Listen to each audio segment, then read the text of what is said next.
বন্ধুরা, যারা গ্রামের বন্ধু তারা জানেন না, কিন্তু শহরের বন্ধুরা সবাই জানেন। দেখুন, এটা একটা ধান জমি। এই ধান জমিতে ধান লাগাবার জন্য চষা রেডি, মানে চাষ রেডি হয়ে আছে, মাটি প্রস্তুত হয়ে আছে। এই দেখতেই পাচ্ছেন, মাটি একদম পুরো তৈরি করা আছে। দেখুন, ভালো করে দেখে নিন, মাটি একদম প্রস্তুত করা আছে।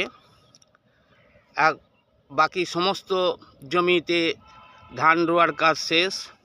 এই জমিটাতেই ধান রইলে এই মরশুমের মতো কর্ম শেষ হয়ে যাবে। দেখুন, জমির মাটি প্রস্তুত করা আছে। যারা শহরের মানুষ তারা জানেন না, এই জমি প্রস্তুত করতে গেলে প্রথমে মাটিতে জল দিতে হয়, এই জমিতে জল দিয়ে নরম করতে হয়। তারপর আগে ছিল লাঙলের চাষ, এখন ট্রাকে, সে ট্রাকে চাষ করে ভালো করে চাষ দেওয়ার পর আবার জল দিয়ে একে সমান করা হয়।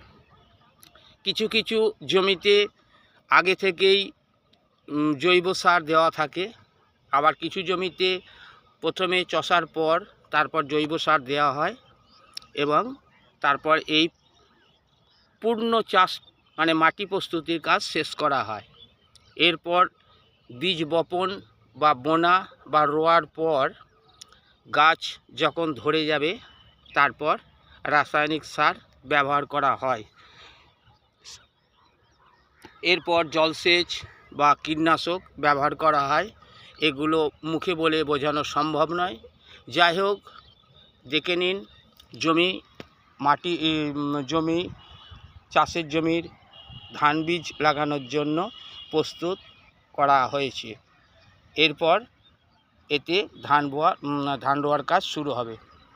এবছরে এই মরশুমের এই জমিতে ধান লাগালেই এবছরের মতো কর্ম শেষ হয়ে যাবে। বাকিটা ঈশ্বরই জানেন ফলাফল কী হবে। যা আজ এই পর্যন্ত, সবাই ভালো থাকবেন এই কামনা করি।